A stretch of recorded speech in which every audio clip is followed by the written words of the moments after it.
Mootummaan keessan maalummaa keessan hin beeku mootummaan keessan isin kaadee jira nuun jedhani nuti guyyaarraa gaafanna jechuudha guyyaarraa akkamitti nun galchine jennee yoo nu mana cabsine uleedhaan ol duduriirsite nu utuu akka keessaniiti guyyaa tokkitti asin isin hin bulchinu maaliif mootummaa keessan isin fudhachuu didee jedhan kanaafiyyuu nuti bara kana keessa bara 2020 kana keessa nu warra mana hidhaa Saudi Arabiyaa jiruuf dhumatte nu hidhu Arabiyaa jiruuf dhumatte nu hidhumatte jechuudha namni maalummaa keenya beeku hin jiru namni hidhamaa jira malee maalummaa akka itti hidhamee jiru namni beeku hin jiru namni osoo bishaan tokko hin dhiqatin ji'a 8 ta'a jechuun soba jechuudha dhugaa rabbi bishaan dhugaatii dhossinee mataatti naqannee dhiqanna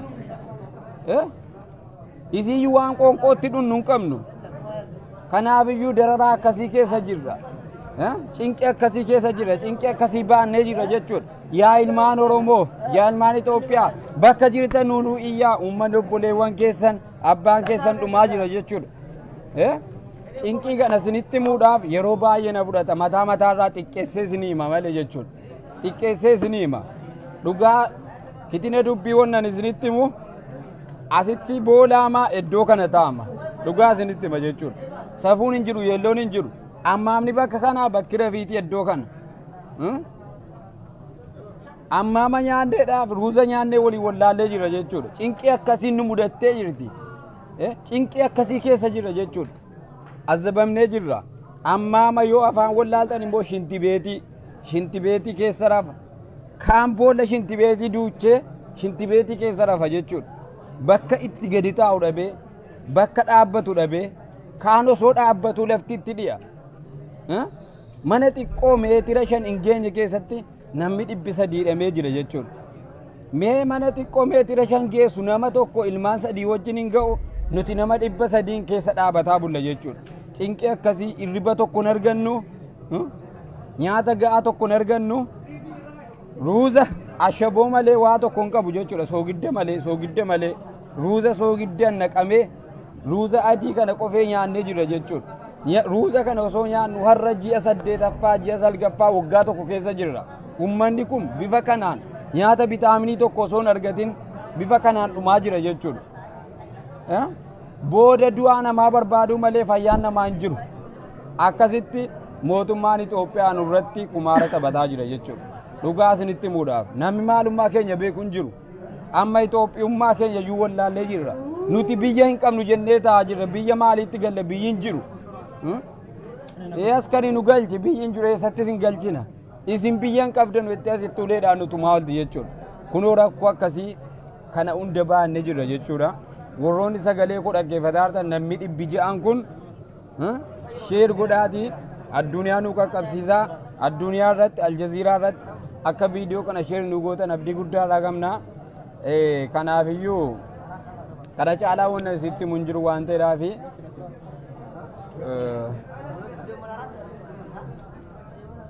afaan amaaraa gaafataa ruboo dubbad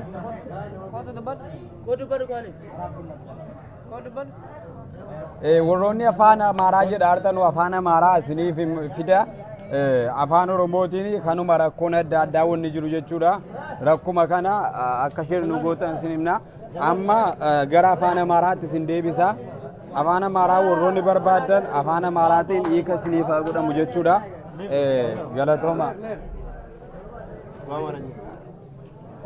አቤት የኛ ነገር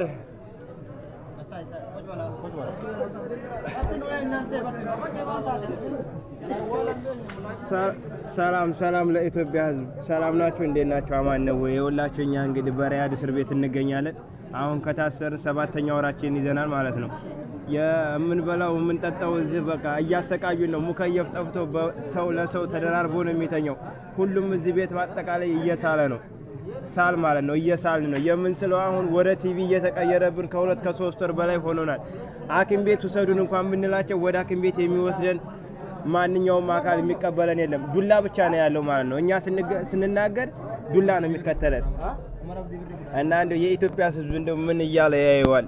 መንግስታችንስ ቢተወን እንደው ህዝቡ ይረሳናል? መንግስት ቢረሳን ህዝብ እንደው እንዴት ይረሳናል? ልጆቻችሁ ህዝብ በያለንበት በእስር ቤት ውስጥ እየተሰቃየ ነው።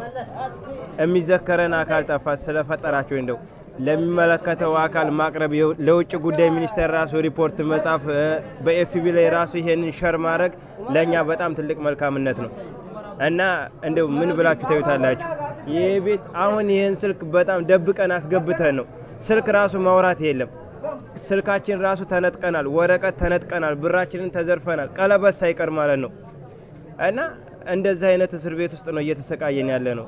ገንዘብ የሚባል በሞላ እየተዘረፍን ነው። እስር ሳይሆን ይሄ ሲኦል ውስጥ ነው ያለ ነው። እና እንደው ወገኖቼ ምን ትላላችሁ? እንደው ምን መስሎ የሚታያችሁ ይመስላል ይሄ ነገር ማለት ነው? እና ሼር አርጉት፣ ላይክ አርጉት፣ ለሚመለከተው አካል እንዲደርሰው እንደምንም ብላችሁ ተባበሩ እንላችኋለን ጓደኞቼ። kanaaf iyyuu jechuudha rakkoon kana fakkaata jechuudha warri afaan amaariffaatiin dhaggeeffataa jirtanii akkuma kana jechuudha meeshaa tokko illee namni qabatee fudhatee ba'an jiru jechuudha saatiidha qalabatiidha namni tokkitti fudhatee hin bahu taftiishi guyyaarraa taftiisha nu godhama namoonni maallaqa qabullee maallaqa harkaa guuranii fixanii namoonni waa tokko fudhatee deemaan jiru jechuudha namoonni mana hidhaa keessa jiru akkasitti dararamaa jira namni mana hidhaa Saudi Arabia kan Saudi Arabia Riyadin keessa qofeedha jechuudha. Saudi Arabia Riyadin keessa qofee namni jiru nama 40 way jechuudha. Namni 40 way bifa kanaan dararamaa jira. Jidda, Jiizani, kaan iyyuu hundatti dhiisaati jechuudha.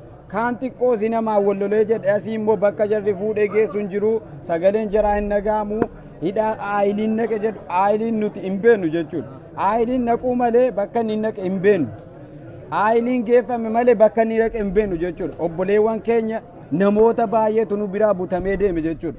Bakka inni naqe hin beeknu ajjeesanii qabaranii fayyaa uumaalanii namni beeku hin jiru jechuudha.